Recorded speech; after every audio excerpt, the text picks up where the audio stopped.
Welcome to a Legendarium special about the Galdrabok, an Icelandic book of magical runes. In this episode, we will learn about a medieval text that could give you the power to either heal the sick or cast a terrible farting spell upon your worst enemy.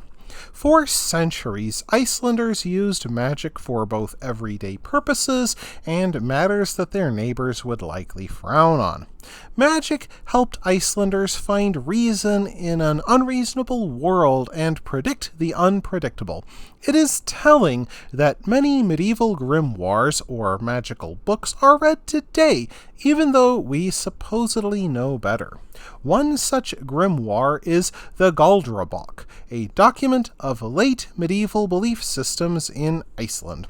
It takes its title from Galdrabok, a priest who studied both the Gospels and black magic.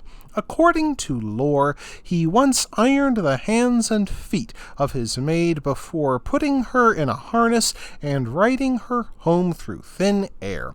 The ordeal drove the young woman mad and left her bedridden for the rest of her days. However, Galdra got his comeuppance when he went mad after trying to steal a magic book from the grave of a dead bishop. He then sailed out to sea, where a furry black claw emerged from the water and dragged him into the abyss below.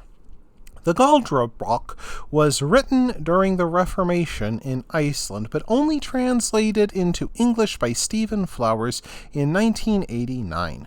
According to Dr. Flowers, no other document of comparable age gives so many details about the archaic Germanic gods, cosmology, and magical practices of the time. Indeed, 21 of the spells make no reference to Christianity and instead invoke pagan gods, a sign that paganism endured in Iceland through the Reformation and beyond. The Galdrabok displays two main images in its spells, runes and Galdramindir, which are magical signs. Although scholars and mages used runes in Icelandic magical spells, other encoded runes help to confuse or conceal secrets instead of simply revealing true meanings. This is much like medieval alchemical texts, which use bizarre imagery to deliberately confuse those unfamiliar with alchemy and keep the secrets secret. Books within the Galdrabok are called Staves, which refer to the sticks that Icelanders carved runes upon to create magic talismans. The manuscript itself is a collection of spells that appear to be randomly pieced together. The newest version of the Galdrabok is known to have been written by 4 scribes who worked over a period of 100 years. It passed from one set of hands to another, each of the 4 scribes adding to it. Modern scholars have even noticed gradual changes in handwriting style through the century of writing. Curiously, the final writer, who lived and worked during the late 17th century, added many references to ancient pagan gods. It points to a revival of paganism on the cusp of the modern age. The writing stopped around the late 1600s, a time known in Iceland as Brennuold, or the Age of Fire. During this era, more than 200 people went to court for practicing supposedly dangerous magic. Whenever someone suffered a misfortune, they accused anyone they did not like of black magic. Anything from oddly shaped pebbles to raven feathers to strange inscriptions meant being burned alive. In 1682, the Galdrabok, likely to avoid destruction at the hands of overzealous courts, came into the possession of a Danish scholar named John Sparvenfelt, and later made its way into the Swedish Academy of Science.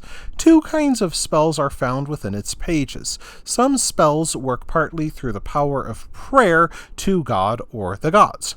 The second group of spells take their power from the magician writing signs or speaking archaic words that likely date back to Old Norse.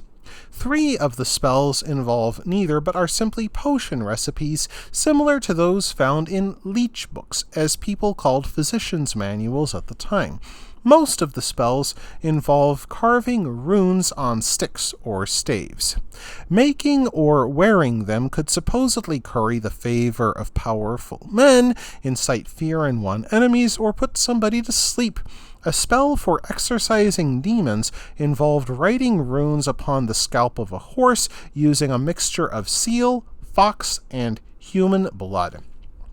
Many spells are harmless, intended to protect the practitioner against illnesses like weariness, difficulty with childbirth, headaches, and sleeplessness.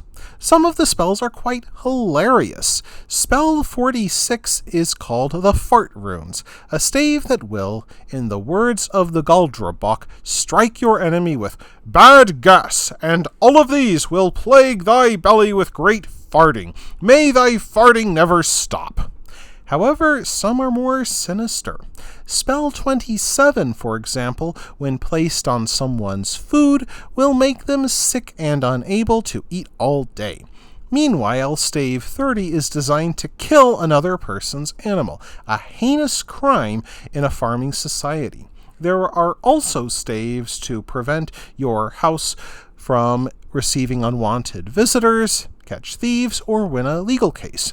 Another spell involved creating the Greater Shield of Terror. A practitioner drew runes upon black paper using raven bile, then placed it in a raven's nest until the eggs hatched. By holding up the paper to one's enemies, they would see not a mere man holding a piece of paper, but 100 black dragons within the shield, waiting to be unleashed and thirsting for their blood. That wraps things up for this episode of the Legendarium. I hope you enjoyed it. If you did, press like. If you want to see more, press subscribe. And if you've got anything to say, let me know in the comments section. Thanks again for joining me, and I hope that you have a great rest of the day.